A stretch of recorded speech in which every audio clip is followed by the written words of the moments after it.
সবাইকে স্বাগতম জানাচ্ছি কলমাকান্দা পরিবারের পক্ষ থেকে।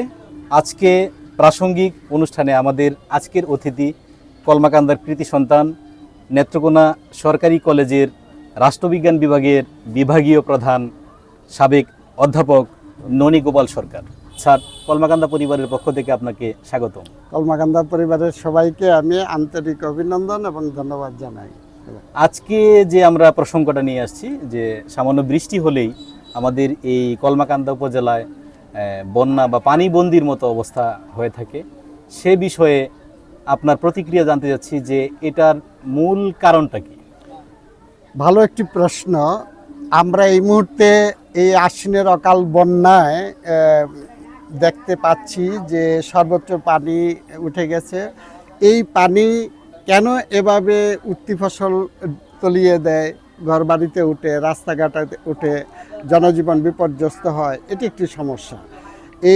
এটির কারণ অপরিকল্পিতভাবে আমরা যে নগরায়ন করি, রাস্তাঘাট করি, এর ফলে অনেক জমি ভরাট হয় এবং বেড়িবাঁধগুলি সঠিকভাবে হয় না, যার ফলে নদী খনন তো হয়ই না।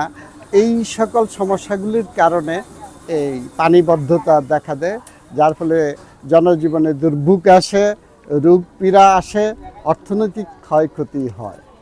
আমরা লক্ষ্য করছি যে আগে এক সময় যে পাহাড়ি ছড়াগুলো ছিল এগুলো ভরে গিয়েছে এবং কালভার্টগুলোর অস্তিত্ব নেই, এবং পানি নিষ্কাশনের যে ব্যবস্থা না থাকার কারণেই অনেকে বলছেন যে এটা হওয়ার মূল কারণ। হ্যাঁ, কলমাকান্দা দুর্গাপুরে যে বর্ডার আছে আমাদের সীমান্ত, সেটি গারো পাহাড়ের যেহেতু পাদদেশ, সেখানে আমাদের অসংখ্য ছড়া নেমে এসেছে এবং সঙ্গত কারণে সেই সকল ছড়ায় বালিটা আসে, পাথরের নুড়ি আসে। তো এইগুলির প্রতিবন্ধকতা চলাচলে পানি নিষ্কাশনে যখন শুরু হয়, তার ফলে জমিগুলি ভরাট হয়ে যায়, খালগুলি, ছড়াগুলি ভরাট হয়ে যায়। কলমাকান্দা দুর্গাপুরে এই সমস্যাটা ব্যাপক আকারে দেখা দেয়। তো এইখান থেকে মুক্তির জন্য আমাদের উচিত হচ্ছে যে আমাদের যে প্রাচীন আগেকার ছড়াগুলি আছে এগুলি খনন করা, পানি যেন তার স্বাভাবিক গতিতে চলাচল করতে পারে। বিশেষত এই যে উদ্ধাকালী নদীর মতো এত বড় নদী আছে, সেখানে পানিগুলি আসতে পারে, কিন্তু পানি প্রবাহে বাধা আছে বলেই এই পানিতে তলিয়ে যায় ঘরবাড়ি, ফসল, রাস্তাঘাট, লোকালয়। এটার জন্য আসলে করণীয়টা কি? আপনি সরকারের কাছে কি মেসেজ দিতে চাচ্ছেন? হ্যাঁ, সদাশয় সরকারের কাছে অবশ্যই এই কথা আমরা বলবো যে নদী খনন, খাল খনন এবং যে বাঁধগুলি হয়েছে সেগুলির ভিতর যে ইগুলো আছে, কালভার্টগুলি আছে, সেইগুলি যাতে সঠিকভাবে পানি চলাচল করতে পারে এবং অপরিকল্পিত বেড়িবাঁধ যেগুলি আমরা অনেক জায়গায় দেখেছি যে অকেজু হয়ে পড়ে আছে, তাতে আরও জলাবদ্ধতার সৃষ্টি হয়েছে, এইগুলি ভেঙে দিতে হবে এবং যেখানে প্রয়োজন সেখানে নূতন করে বেড়িবাঁধ দিতে হবে, কালভার্ট দিতে হবে, দিয়ে এই ব্যবস্থাটা থেকে উত্তরণ করতে হবে এবং এর জন্য একটা মাঠ জরিপ দরকার, একটা গবেষণা দরকার। এই আমাদের যে পানি বিশেষজ্ঞ বুয়েটের প্রাক্তন অধ্যাপক ডক্টর আইনুন নিশাত চৌধুরী স্যার, তিনি বহুবার এ সকল কথা বলেছেন। আমাদের এই জলাবদ্ধতা, পানি নিষ্কাশনের যে অসুবিধা, নদী খননের বিষয়গুলো, রাবার ড্যাম সৃষ্টি করা, নানান কথা তিনি বলেছেন। তো সেইগুলি কিছু কিছু হচ্ছে, কিন্তু নদীমাতৃক বাংলাদেশে যেহেতু এই এতগুলি নদী, এতগুলি আমাদের খাল বিল আছে, সেগুলির জন্য ব্যাপক কর্মসূচি প্রয়োজন। নইলে প্রতি বছরই বর্ষায় আমরা এই জলাবদ্ধতায় পড়ব এবং জনজীবন বিপর্যস্ত হতে থাকবে। আমরা যতটুকু জানি যে প্রভাবশালী একটি মহল আছে, তাদের বিরুদ্ধে আসলে কথা বলাও মুশকিল বা গণমাধ্যমেও সেভাবে আসে না, কিন্তু এই নদীগুলোকে যদি ওই প্রভাবশালী মহল মুক্ত বা প্রভাবশালীদের দখল মুক্ত করা যায় বা যথাযথ ড্রেজিং করা যায়, সে বিষয়ে আপনার মন্তব্য জানতে চাচ্ছিলাম। হ্যাঁ, উত্তম একটি বিষয়। তো আমরা দেখি যে নদী থেকে অপরিকল্পিতভাবে বালি উত্তোলন করা হয়, আবার কোথাও ভরাট করা হয় নদীর প্রবাহকে। তো এই যে প্রভাবশালী যে মহলটা, এটা দমন করা গেলে ভালো হতো এবং এটা একটা নীতিমালা থাকলে ভালো হতো। তো এই ক্ষেত্রে সরকার এবং নৌ পরিবহন মন্ত্রণালয় যে আমাদের আছে, সে তাদেরকে ব্যাপক ভূমিকা নিতে হবে। স্থানীয় প্রশাসনকে সোচ্চার হতে হবে।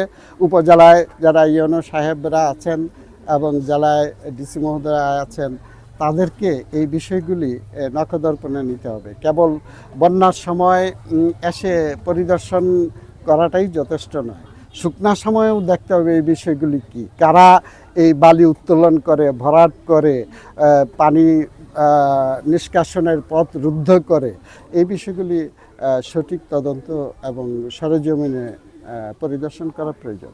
আপনি জানেন যে আমাদের এখন আমনের মৌসুম চলছে।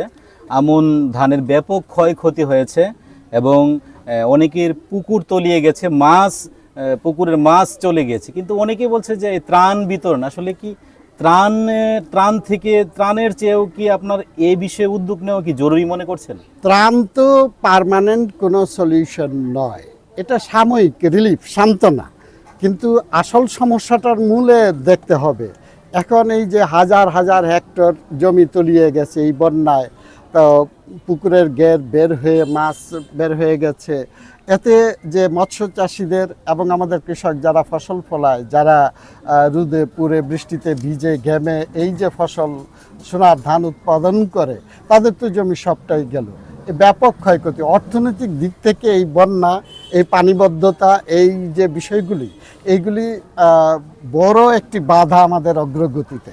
তো এই জিনিসগুলি লক্ষ্য রাখতে হবে। শুধু ত্রাণ দিলেই হবে না, আসল সমস্যাটার সমাধানে সবাইকে সোচ্চার হতে হবে, সচেতন হতে হবে, স্লোগান দিতে হবে এবং কাজ করতে হবে। আমাদের নদীগুলি যেন ড্রেজিং করা হয়, খালগুলো যেন প্রবাহ যথা সময় সঠিক থাকে, এই বিষয়গুলি নজরে আনতে হবে। বিলগুলি ভরাট হয়ে যাচ্ছে, তো এই বিলগুলিও যেগুলি সরকারি আছে, আমি জানি যেমন মান্দৌর বিলে এখনও 65 একর জমি আছে খাস, মানে সরকারের নামে।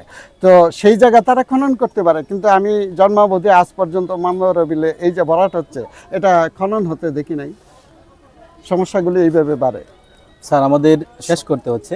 আমরা চাই যে প্রাকৃতিক জলাধারাগুলো বাধামুক্ত করতে হবে এবং যথাযথ কর্তৃপক্ষের সঠিক সিদ্ধান্ত নিতে হবে।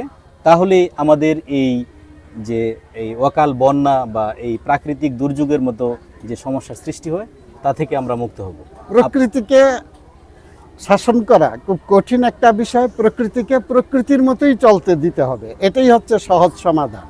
তো এই নদীর গতিপথ, এই বিলের অবস্থান, খালের অবস্থান, ড্রেনেজ সিস্টেম ভালো রাখতে হবে। এই যে অপরিকল্পিত বাড়িঘর অনেক সময় হয়, তাতেও জলাবদ্ধতার সৃষ্টি হয়। আমরা জানি রাকাল দাস বন্দ্যোপাধ্যায় যখন হরপ্পা মহেঞ্জোদারো আবিষ্কার করেন, তখন তিনি সেই শহরের ড্রেনেজ সিস্টেম দেখে অভিভূত হয়েছিলেন। আজ এত বছর পরেও আমাদের নগরায়ন, আমাদের যে রাস্তাঘাট, কালভার্ট, ড্রেনেজ সিস্টেম, সেগুলি অতটা উন্নত হয় নাই।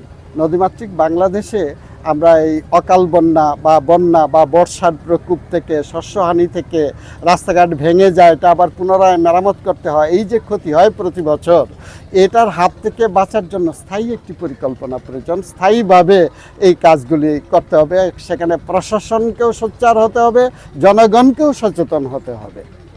ধন্যবাদ স্যার আপনাকে প্রাসঙ্গিক অনুষ্ঠানে কলমাকান্দা পরিবারের পক্ষ থেকে। এই ছিল কলমাকান্দা পরিবারের প্রাসঙ্গিক অনুষ্ঠান। সবাইকে ধন্যবাদ। ধন্যবাদ আপনাকেও।